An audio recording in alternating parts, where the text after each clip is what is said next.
Okay guys, welcome back to the channel again. My name is Jasur. I am the legal representative and founder of a company called JRN Firm. This is our official channel.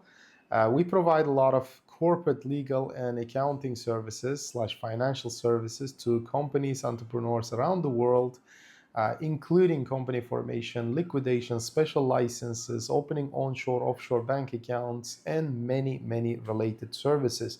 You can check our services on our website. If you would like to work with us, please get in touch. Now, in this video, as you can see from the title, I want to discuss the types of companies you can register in China as a foreigner, as a foreign entrepreneur, or you can be a company. Doesn't matter what type of shareholding, but these are the companies you can register as foreign investor. Number one is obviously the WFOE. WFOE stands for Wholly Foreign Owned Enterprise. Just like the name says, it's owned 100% by foreigners, individual or companies, once again. Now, WFOE is just a term, okay? It's not the legal entity.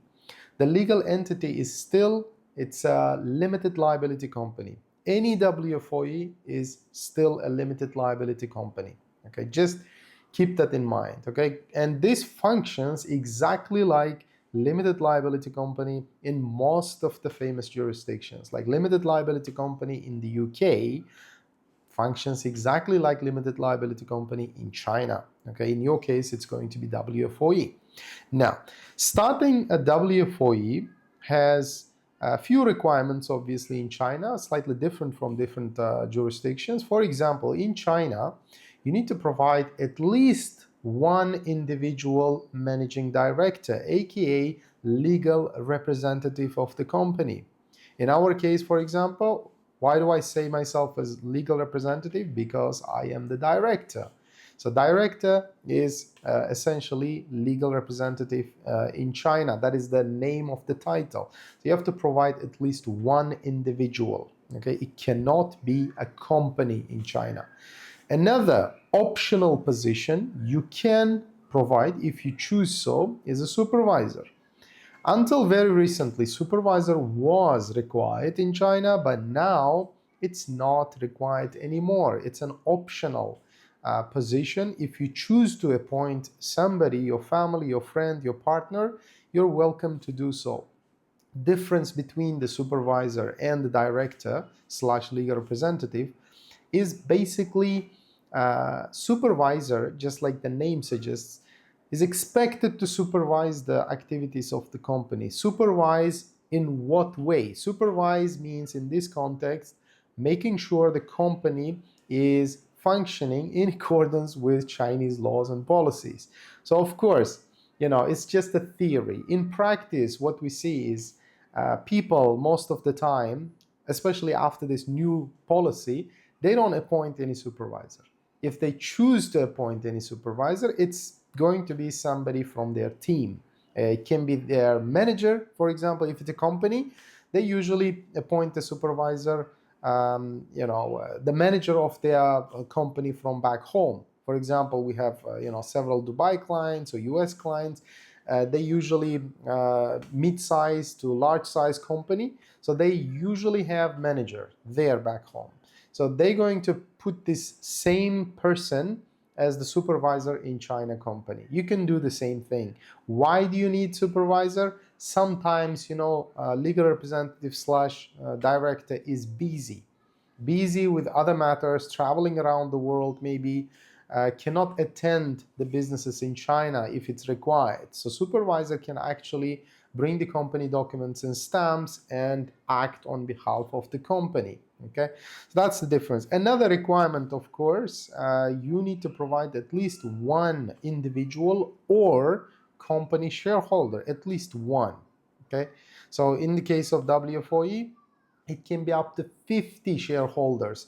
It can be a mixture of individual and companies, or only one type. You can decide it. Share structure is also up to you. Government doesn't have any restrictions or no preferences in terms of share structure. It's entirely decided by you. Okay, if it's two people, you can decide the share structure. People and companies, same thing. You can decide the share structure yourself, meaning which party owns how many percent. It's totally up to you. Next type of company we get question about is JV, joint venture.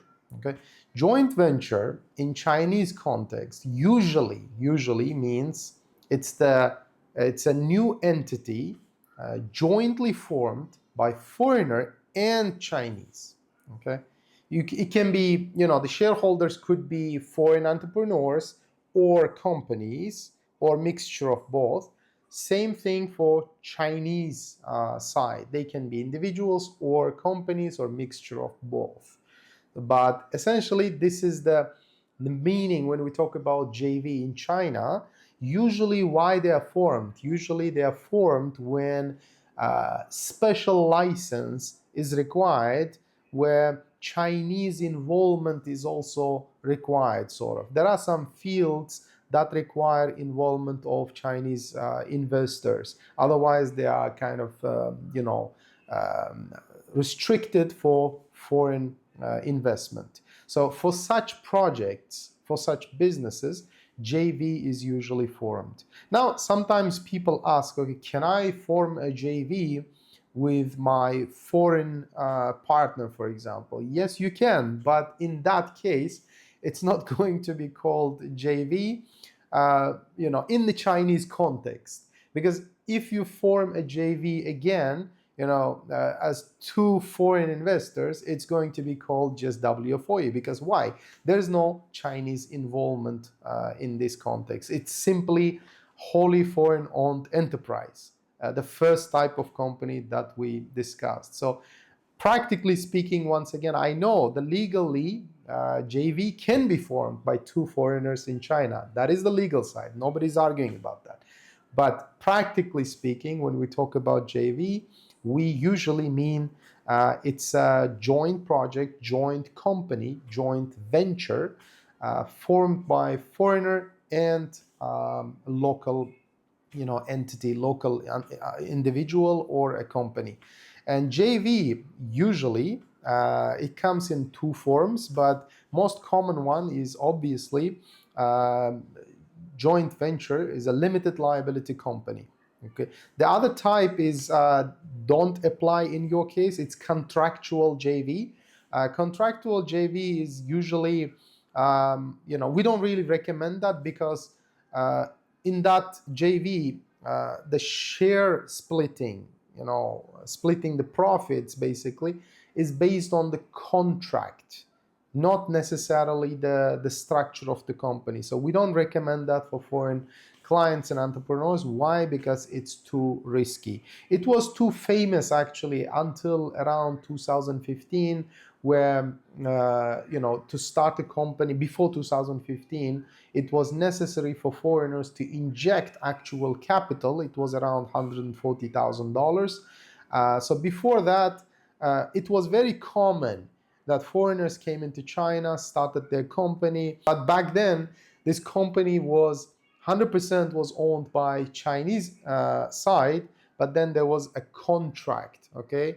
A contract which governed how to split this share. So we don't really recommend that structure anymore. The traditional JV now is basically you come as a foreign investor, you can be individual or company, and of course you invite the Chinese side and then you start a new entity. Once again, the purpose of JV is usually for specific licenses and industries. For example, pharmaceutical industry highly and tightly controlled in China, or sometimes like mining industry, agriculture industry, many sensitive areas like that, which are still controlled, okay, half closed or totally closed for foreigners. So this kind of projects usually require JV.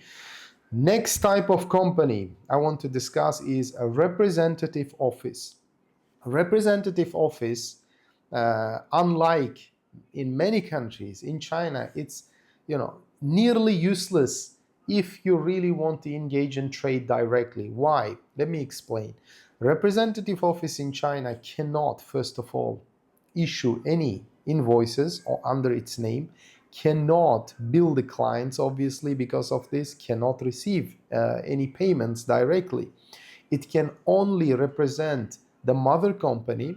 Bear in mind, this is not a subsidiary we're talking about. We're talking about RO, representative office. It's a legal entity. The purpose of it usually is to represent the mother company for, let's say, marketing purposes or research, or you can meet potential partners and clients in your representative office in China. But yeah, you can form one. But once again, if you're interested, if your plan is to engage into trade directly with Chinese clients and partners, representative office is not something we recommend. It's only for the purposes of tasting the water, basically, tasting the Chinese market and run some marketing or research activities. That's it. And if you really want to engage in trade, once again, then we really recommend you start a subsidiary or this new entity. Okay, subsidiary is essentially the same thing as wholly foreign owned enterprise that we discussed before. It will be just owned by your mother company back home. The difference is, of course, it's called subsidiary legally. Okay, subsidiary can actually act on its own, and it can issue invoices, it can engage in trade, it can open a bank account and hire staff, etc. But representative office, again, it's legally called RO, but it cannot engage in trade. So that is the difference. Now, new entity, we're going to discuss, the advantages of entirely new entity, WFOE, and subsidiary in another video, but it's a too broader topic on its own. But briefly saying, new entity is not tied to a mother company. Obviously, new entity is tied to individual owners, individual shareholders. For example, Tom and Bill, they come to China in Shanghai, they form a new entity as individual owners. Now, subsidiary, just like the name says, it's owned by your entity, which is registered or existing in any other country. United States, for example, your LLC can own a subsidiary in China. But again, subsidiary is not equal to your representative office. Representative office, it's a new entity on its own, a separate entity on its own, which cannot, once again, engage in trade. It can only represent, do some market research, do some marketing, advertising. You can hire, on the representative office, you can hire up to 4 employees of your own. All can be foreigners, but again, only for the purpose of marketing, research, and representing, quote unquote, maybe meeting your potential partners and clients, etc. That's it. Now, next type of company is a trading company. Now, trading company, again, legally speaking, is not the nature of the company. It is more like the direction, the business scope of a WFOE. WFOE, the first type of company that we discussed, it's a limited liability company. And WFOE can be in many directions, as we discussed before. It can be trading, it can be consulting. So in this case, if you start a trading company in China, then it can engage in trading activities. It means, once again, it's not stock trading.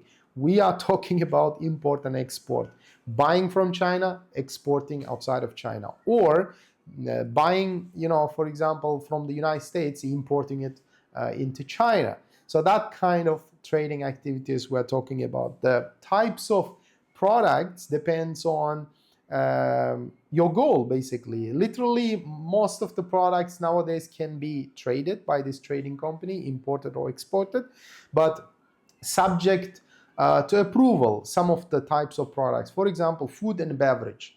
Food and beverage products all require special license, which we can help you to obtain one. Alcohol products, the same thing. Dangerous chemicals, same thing. Special products. But let's talk about usual consumer products. For example, clothes or shoes, jewelry, or let's say furniture, for example. They don't require any special license. Or electronics, for that matter. For example, this camera equipment. You can trade with this without any special licenses in China. And trading company formation is exactly like WFOE, at least one director, and supervisor is optional, at least one shareholder. Shareholder can be a mixture of individual or corporate, but director must be individual, right? Supervisor also must be individual if you choose to appoint one. Now, we have this question sometimes from clients. They say, oh, can I have two directors or more? Can I have, two supervisors or more? The answer is unfortunately no, you cannot. In the context of China, managing director is one, and supervisor is also one. But what you can do is you can appoint those second, third people as another executive. For example, assistant manager, assistant director, vice president, etc., etc.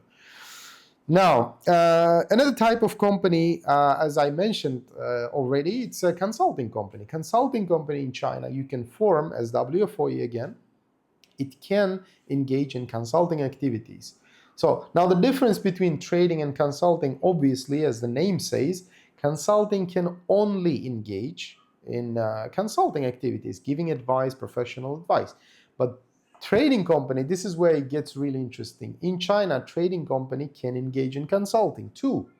So what we recommend to our clients is if you potentially in the future want to engage in consulting activities, I really recommend start with a trading company, because trading company can engage in consulting, but the vice versa, it cannot. Like consulting company cannot engage in trading. So you will be limiting yourself. Next type of company, very common as well among foreigners, foreign entrepreneurs, is manufacturing company. This is, sometimes we get this, kind of confusion by clients. They say, I start a trading company and then I want to produce my own products. This unfortunately doesn't work like this. If you want to produce products in China, then you will have to start a manufacturing company, because there is a manufacturing license. It's slightly different from the trading company's license or consulting company license. It literally says manufacturing company. Manufacturing company now, how to start this?